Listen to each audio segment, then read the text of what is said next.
Alors nous, on était dans le chapitre, qu'est-ce qui s'appelle les altars? Qu'est-ce qui s'appelle les altars? On était resté sur la lacha qui a choqué David, que de préparer le médicament avant d'aller dormir. Alors que la personne va prendre ça à 2 heures du matin, ça ne s'appelle pas les altars. Ouais. Et si c'est pikuach nefesh, ça reste à sourd, on n'ira pas dormir. Ouais. Et on lui donnera à 2 heures du matin. Pikuach nefesh, c'est pikuach nefesh de l'autre, pas de moi. Donc, je ne vais pas dormir et je reste je me réveille à 2 heures du matin pour lui sortir le médicament. Donc, il n'y a pas un piqueur de fèche qui permet ici le boraire. Ouais. Donc là, hein? Mais il voit rien. Ah oui, ce que tu veux, l'eau méchanée. Non, l'eau méchanée, après. Mais des fois, c'est une personne âgée qui somnole. Ah, ouais, en tout cas, il n'y a pas de piqueur de fèche qui permet ce cas-là. Ouais. Puisque l'enjeu ici, c'est rester éveillé ou se réveiller. Et sur ça, il n'y a pas de piqueur de fèche. Ouais. Ça casse le Onek Shabbat, on est d'accord, mais on ne permet pas de bourrer par rapport à Onek Shabbat. Ouais. Là, c'était ce cas-là, il était dans la page 174. Après, on a passé à 175 et 176, l'organisation du repas, etc. Ouais. Que tant que tu prépares le repas, ouais, ça peut prendre beaucoup de temps pour préparer le repas. Tant que tu finis la préparation avant le repas, il y en a qui disent même une demi-heure, c'est toléré. Il y en a qui disent non, il faut faire attention que ce soit très proche du repas à la fin de la préparation. Même que tu prépares les desserts que tu as mangés à la fin du repas, 3 heures après le début du repas, peu importe.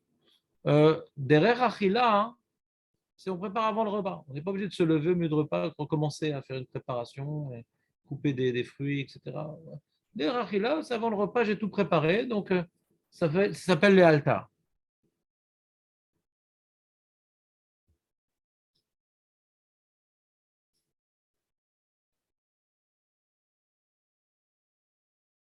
On a parlé de cas pratiques, c'était 178, que la femme, elle veut préparer le repas pour aller chercher le mari à la synagogue, etc. Ça, c'est problématique.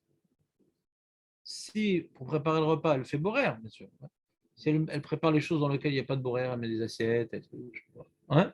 Si elle a commencé à éplucher des légumes, des choses pour préparer des salades, pour que quand le mari revient avec elle de la synagogue, tout est prêt, alors là, il y a un problème, ça ne s'appelle pas la halta. C'est un cas qu'il ne faut pas oublier, ça risque d'être fréquent pour certaines personnes qui n'ont pas étudié la lacha. Et il dit, on ne peut pas ruser en goûtant chaque chose qu'on va préparer, ouais, pour dire, ah, j'ai fait la halta, parce qu'en réalité, tu as goûté une petite quantité, mais tu as préparé beaucoup plus. Donc, ce que tu as goûté a peut-être sauvé l'élément que tu as épluché, mais tu as épluché beaucoup plus que ce que tu as goûté. Donc, sur le reste, tu as fait boraire. C'est bon ou pas, David? Oui, mais pas de problème. Alors, d'après toi, d'après toi, Marco, d'après toi, Marco, faut tout manger. Les mecs sont arrivés, bah, j'ai tout fini. Pour pas être ouvert sur le boraire, j'ai tout fini. Si vous voulez, il reste des miettes sous la table. Marco, enfin Marco, c'est parce que tu arrives en retard que tu dois poser des questions retardées. Ouais. Un peu, c'est de la vie. La Torah, c'est la vie. Ouais. La halakha de Borer, on la juge au moment où je réalise l'acte. Ouais. Si moi je fais Borer, c'est par rapport à une intention réelle, pas rusée, que voilà, ils arrivent tout de suite, ils arrivent plus tard, c'est pas très grave. Il n'y a aucun problème. On va mettre la table 3 heures avant. C'est quoi mettre la table? S'il y a du Borer, non. C'est quoi mettre la table, David? Question assez abstraite. Ma femme veut avant que je parte à la synagogue que je mette la table. C'est quoi mettre la table, David? Je mets la nappe, les assiettes, les couverts, les verres. Les couverts, ça peut être un problème, les couverts. Je fais la technique là, qu'il a dit, la table, je jette tout et je prends les fourchettes, les couteaux et les trucs. Je crois pas. Ça, non? Ah, mais je crois pas que tu fais ça. Quoi? Moi, personne ne fait ça. Non, avec les couteaux et les trucs, ça tombait sur le sol, tu allais casser le carrelage. C'est compartimenté, j'ai pas de problème. Les couteaux, ils sont avec les fourchettes, les machins. C'est-à-dire que tu viens d'abord mettre uniquement les couteaux, après tu n'as pas dans les mains des fourchettes et des couteaux. Ouais, des fois, Alors c'est un problème, c'est boréen. Je prends des couteaux, je mets les couteaux, je prends les fourchettes, je mets les fourchettes, les cuillères, les verres, les assiettes, les assiettes. Tout par catégorie. Et j'ai droit 3 heures avant, c'est pas de problème. Ouais, pas de boréen. S'il n'y a pas de tarevette, il n'y a pas de boréen. Faire gaffe, quoi. Tu peux, dans les habitudes comme ça systématiques, te tromper et tu as pris dans la main les fourchettes, des trucs. Il faut le dire à ta femme, attention, il y a un problème. Qu'elle n'apprenne pas de toi que c'est permis. Tu vis au bord de la falaise, là. Tu es au bord de la falaise, là. Au bord du précipice. Elle ne prenne pas de moi que c'est permis. Non, bah, on pourrait croire qu'on pourrait préparer la table, elle vient de chercher la synagogue, tous ces trucs-là. Elle va préparer les salades. Quoi? Les préparer des salades, tout ça, une demi-heure avant. Demain, quelle sorte de rejoindre ou une heure avant le repas? Pourquoi? Tu n'en viens pas te rejoindre la synagogue. Non. C'est pas très intéressant là-bas. Les femmes ne sont pas trop si bien. Ils sont aussi nombreux que les hommes.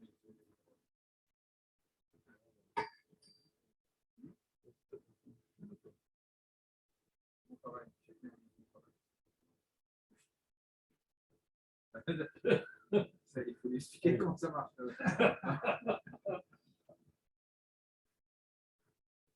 Des choses qui sont réparties. Ouais. Tu regardes, je veux dire, à samedi matin, on ne doit certainement pas effectuer des opérations de tri. Et parle de toi, regarde David. Comme éplucher les légumes, classer les couverts de table. Oui, il parle de toi. Avant de se rendre à la synagogue. T'as vu ou pas, David? T'es pratiquement dans chaque page. Hein. Ouais, éplucher les légumes, classer les couverts de table. Ça veut dire classer les couverts. Ce que je t'ai dit. Ah, ok. Pas les plier. Si tu as un amassis de couverts et que tu. Là à droite, là à gauche, là truc, c'est classé.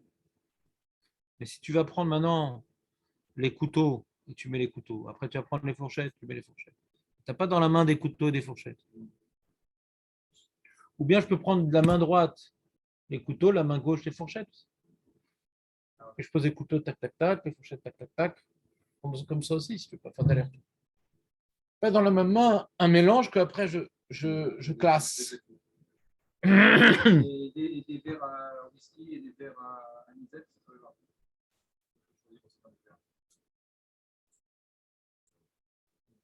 Pas de classement, ça, il n'y a pas de classement. Ça. Non, il y en a qui veulent du whisky, il y en a qui veulent de l'anisette, il y en a qui veulent de l'anisette dedans. Il y a des verres un peu plus longs comme ça pour l'anisette, des verres S'il te plaît, Jonathan,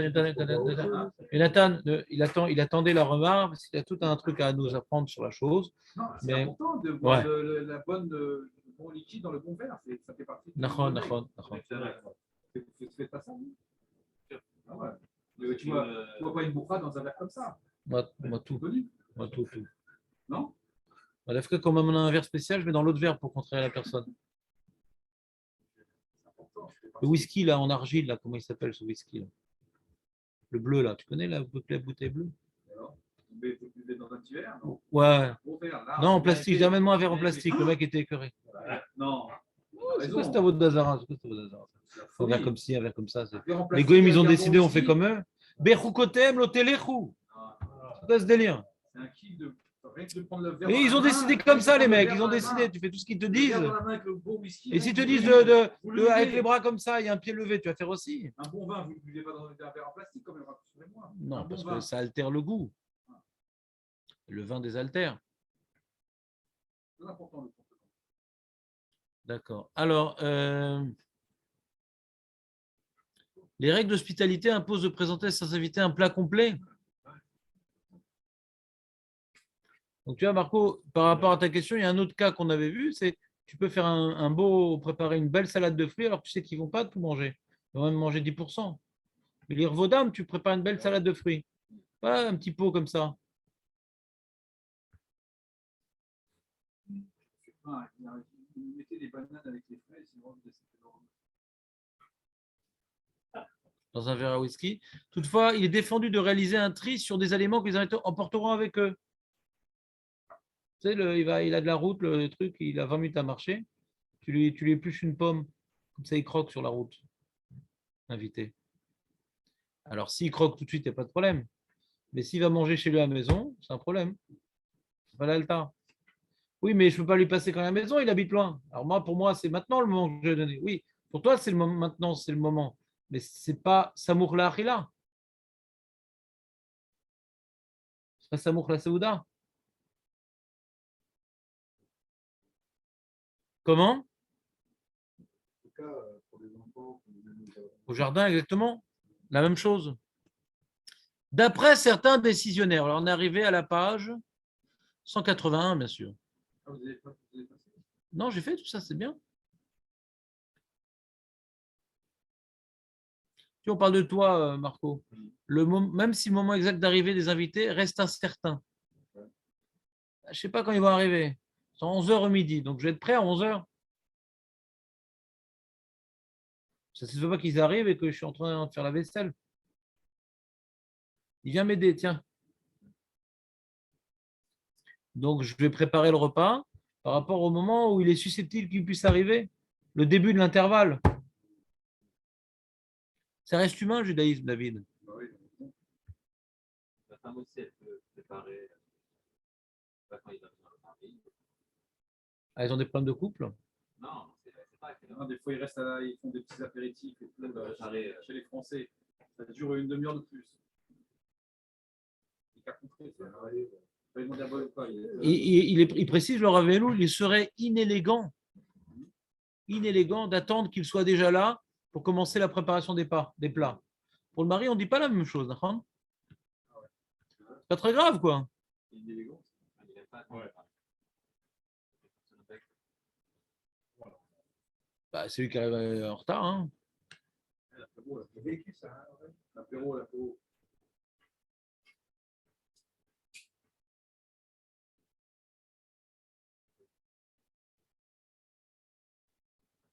Je sais pas, il a dit pour les invités parce qu'il y a une svara particulière. C'est vrai que quand ils arrivent, c'est pas joli. Alors pour le mari, c'est pas très grave. Ouais, le mari, c'est pas grave. Amurim lagia ben eser baboker lesha achad betzoreim mutar livror avuram gvar samur lesha eser dekevan sheefshar sheyavu miyad הרי זה נקרא בורר לאלתר. Est-ce que c'est pareil pour Marie? C'est possible. Je ne suis pas clair. C'est possible, c'est pareil pour le mari. C'est-à-dire, elle prépare Samour, la gars du mari, elle ne sait pas exactement quand il vient. L'Odéa, il a pris l'exemple des invités, inélégants. Donc, des mots de celui dit, ça semble être un cas uniquement pour les invités.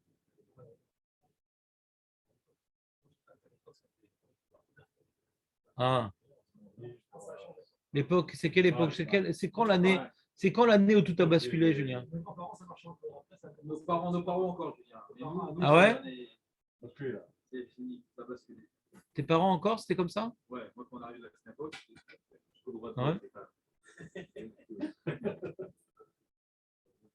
Pas vous, quand vous êtes rentré avec votre père de la synagogue, le repas était prêt, non? Bah, je sais pas, j'ai pas. Vous n'avez pas de souvenir? Il n'y a pas de synagogue. Donc, le... Non, tu sais que chaque fois qu'on rentrait, voilà, on savait y rentrer, c'était prêt. Hein. Ouais, d'accord, j'ai pas eu ces beaux moments. Donc, le... Maintenant, c'est.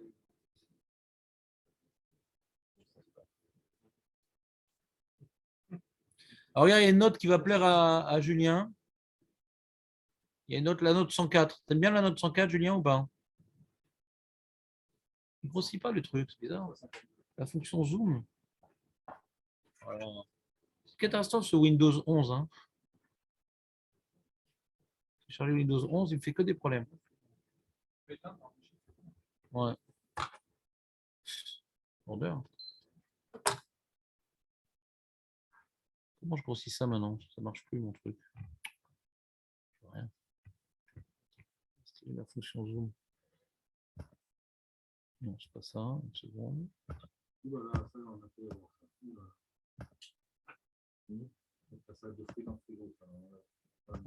Non, il y a déjà la note 104. J'aime bien la note 104. Julien va être content. Ouais. Donc, il rapporte le Rav Shlomo Zalman Auerbach.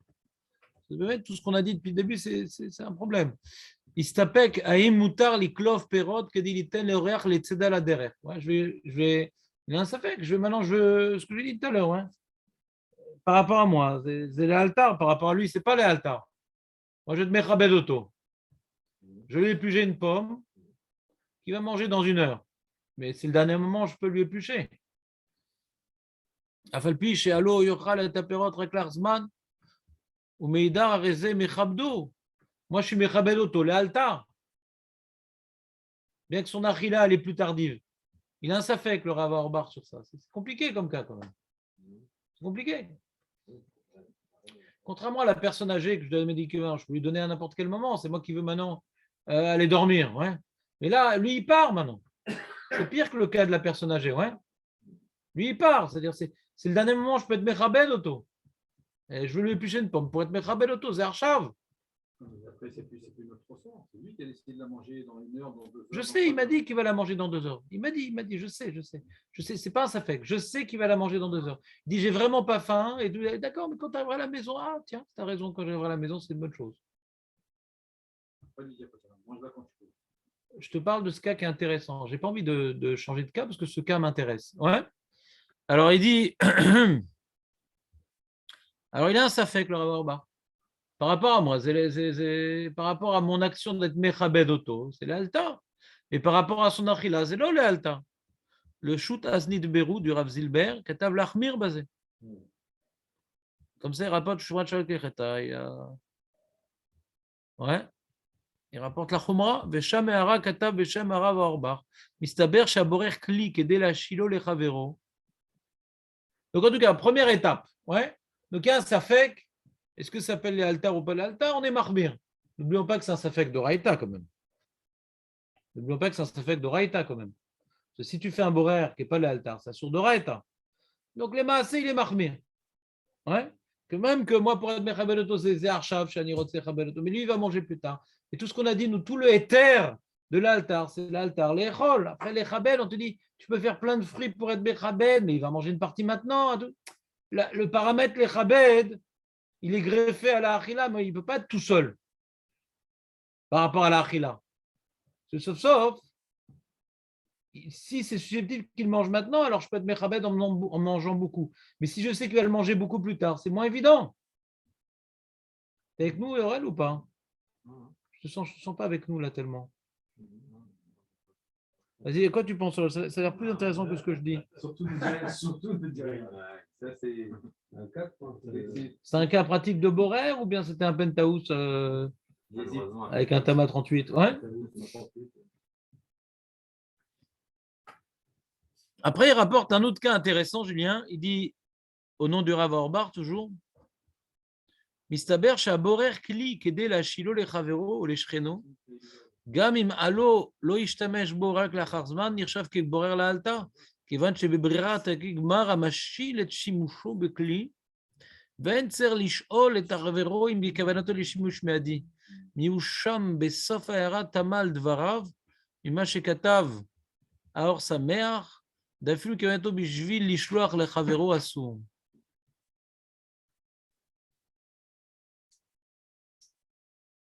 Alors, le Rav Orbar, lui, pense que, par contre, de prêter un objet, ton voisin, il te demande un balai.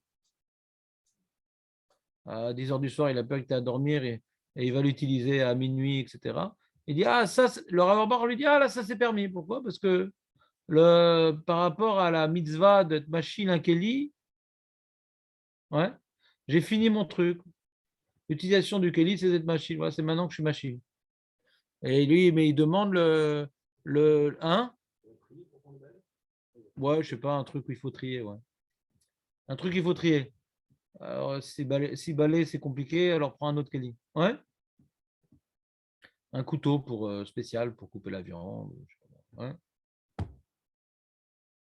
Alors, mais lui, il demande, il ne comprend pas tellement le chilouk. Le chemin Shabbat Kelcheta. Et donc, il rapporte des poskim sur Mahmir disant il n'y a pas de différence. Ouais. Il n'y a pas de différence. Tu épluches une pomme pour l'inviter ou tu passes au voisin un couteau pour couper la viande. Dans les deux cas, c'est un problème s'il ne va pas l'utiliser tout de suite.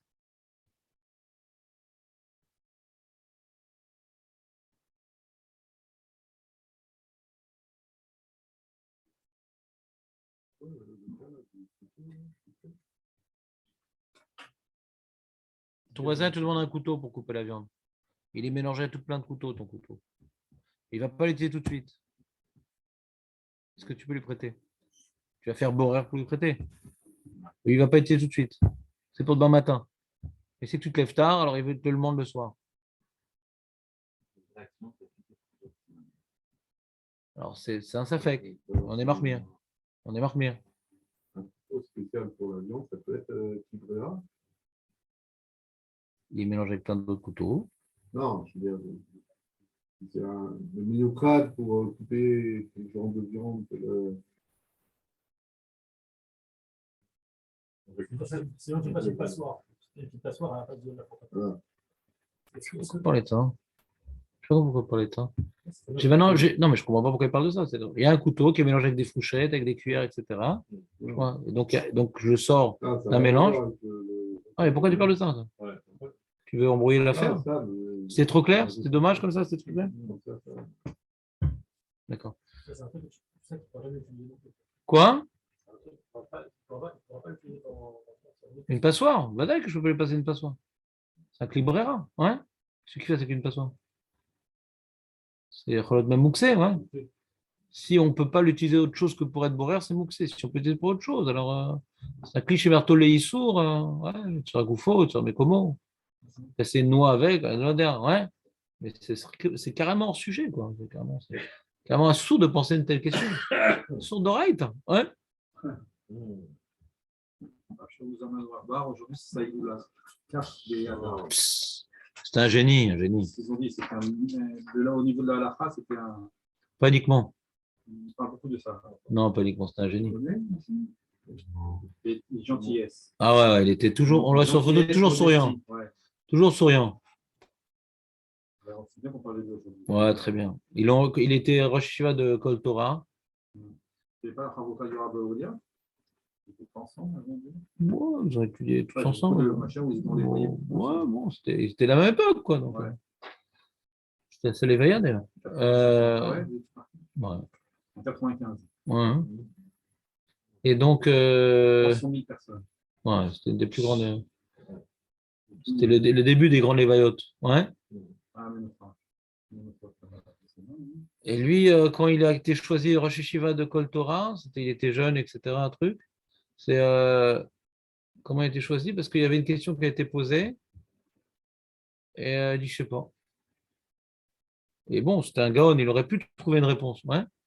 Mais il était honnête, c'est-à-dire la réponse qu'il avait, elle ne lui semblait pas assez amitide pour la dire, donc il a pris dire, je sais pas. Donc le Rosh Hashiva qui était là à l'époque, c'est plusieurs Rosh Hashiva dans la Yeshiva. Il a dit, lui, c'est Midat Emet, c'est important dans le Rosh Hashiva qui est amitide. Ouais. Mais bon, il a, en halachot, il a traité énormément de cas. 80% des coulottes de Rav Yosef, ce n'est pas des coulottes de Rav Yosef, c'est Rav Auerbach. Rav Yosef, il aimait la quête. Il n'a pas fait beaucoup de chidushim, Rav Yosef. Il a pris des sfarim qui sont écrits. Il a pas... Les chidushim, les coulottes de Rav Yosef, c'est Rav Moshe Feinstein et Rav Auerbach. On dit des grandes varottes. C'est les deux grandes sources de coulottes par rapport à toutes comment dirais-je, les questions d'Alaha liées à des réalités modernes. C'est Rav Auerbach et Rav Moshe Feinstein.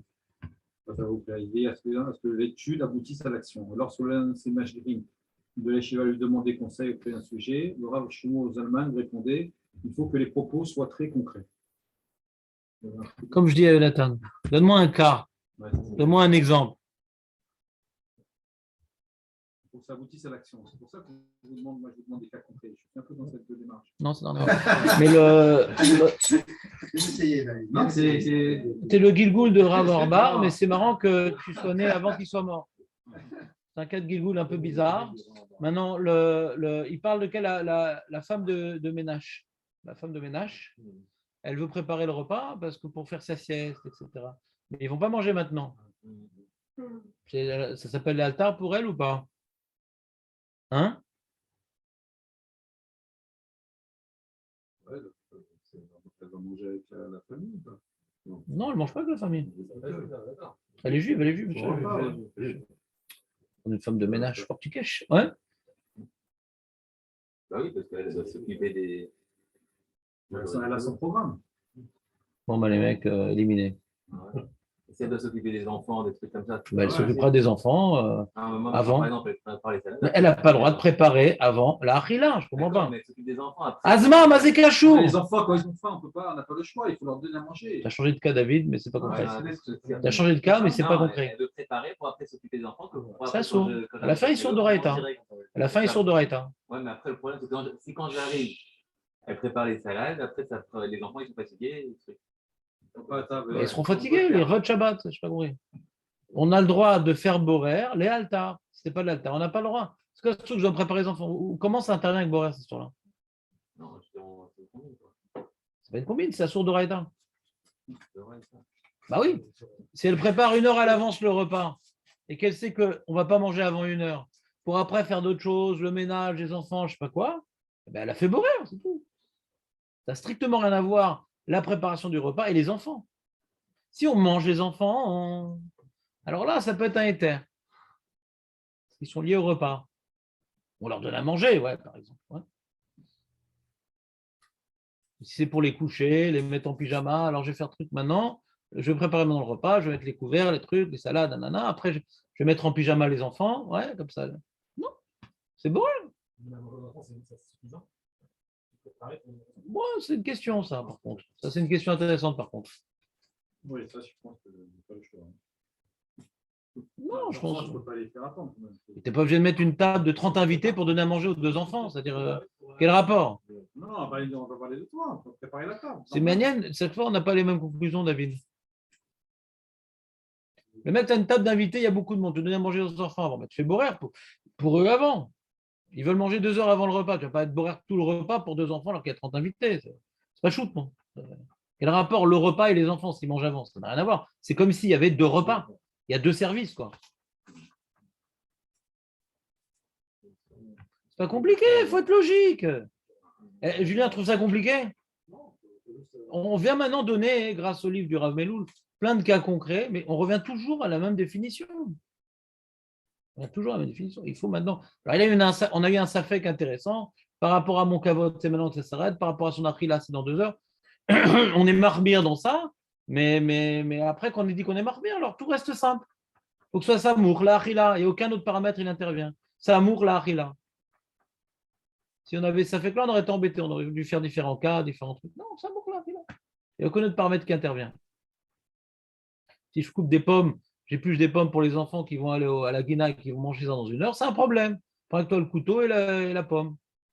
Quand ils vont avoir faim après le toboggan, là, tu épluches la pomme, mais pas avant de sortir de la maison.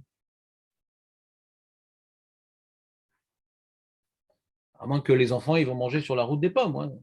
S'ils n'ont pas fini les pommes et qu'il en reste, parce que j'en ai pas fait trop, mais parce qu'il en reste. Moi, j'ai fait un tralouette, j'en fais plein, comme ça, ils en mangent un peu sur la route. Il y en aura aussi après leur jeûne. Non, non, non. Il en reste parce qu'ils n'ont pas faim. Pas parce que j'ai prévu d'en faire plein. De toute façon, pour faire Shabbat, il faut 2 choses. Il faut connaître la halachot et être honnête. Ceux qui cherchent les tralouèdes, même s'ils connaissent la halachot, il ne va rien retenir parce que tout le temps, il cherche ah, mais c'est compliqué, alors peut-être on peut faire comme ci, on peut faire comme ça. Les Russes, ça embrouille. Ça brise la définition de la halakha, les Russes. Ouais. Il faut s'habituer, il faut prendre une discipline, de respecter la halakha. Shabbat, c'est quand même le jour dans la semaine où on vient exprimer notre subordination à Dieu dans chacun de nos actes. Ce n'est pas par hasard que Shabbat, c'est ça qui protège l'homme Israël, c'est notre jour de subordination à Dieu. Chaque acte est réfléchi. C'est pas simple, mais c'est fait exprès. Shabbat, c'est pas simple, mais c'est fait exprès. C'est un jour dans lequel on vient tester notre subordination à la loi. C'est un jour où on vient tester notre limud Torah. Quelqu'un qui n'est pas koveatim la Torah ou lo shomer Shabbat. Michelo koveatim la Torah ou lo shomer Shabbat. Il est shogeg, il n'est pas mézid. Ouais. C'est un shogeg, c'est Karov le mézid parce qu'il n'apprend pas. Ah bah, le shogeg, ouais. Ce ne sera pas grave ce qu'il a. Barou. Mais Shabbat, c'est un jour où on est obligé d'étudier une malasot. Tellement compliqué, Shabbat. C'est pas koviatim la Torah. Alors qu'on mort Shabbat. Shabbat, c'est un jour fondamental qui me force à étudier la Torah, qui me force à être honnête et qui me force à être subordonné à Dieu. On n'imagine pas la révolution dans le nefesh que Shabbat opère sur chacun d'entre nous chaque Shabbat. J'ai le droit, j'ai pas le droit. Il faut que je révise. J'ai oublié, il faut que je reprenne. Jamais on a ce rapport avec la halakha et à la subordination comme le jour du Shabbat. Vous êtes d'accord ou pas? C'est pas par hasard, c'est fait exprès. Hein. C'est fait exprès. On voit même dans les Gemara les Amorim qui se posent des questions, est-ce que ça s'est permis? C'est sans fin les questions. C'est pas je connais, c'est bon, c'est réglé. C'est sans arrêt dans la question Shabbat. C'est permis, c'est pas permis, qu'est-ce qu'on avait dit? Hein. C'est tellement de pratim qui m'a obligé d'avoir des doutes. Et le doute amène la retenue. La retenue amène la preuve que tu es subordonné à Dieu. D'accord? Donc celui qui va être tranquille au Shabbat, non, mais c'est embêtant, le Oneg. Le Oneg, c'est aussi de savoir s'interdire des choses, parce qu'Hachem l'a demandé, ça ne doit pas s'opposer au Oneg. Non, ça ne doit pas forcément s'opposer au Oneg. D'être satisfait de s'être retenu, d'avoir fait quelque chose qui était particulièrement agréable au niveau matériel et corporel. Je me suis retenu d'un certain plaisir corporel pour obéir à Shabbat. Ça ne devrait pas s'opposer au Oneg. Ça ne devrait pas s'opposer au Oneg, bien au contraire. C'est un dépassement de soi qui amène à une véritable satisfaction. Zakou Baruch. Donc on est arrivé à la page 181. Pour l'invité, pas pour l'invité, pour la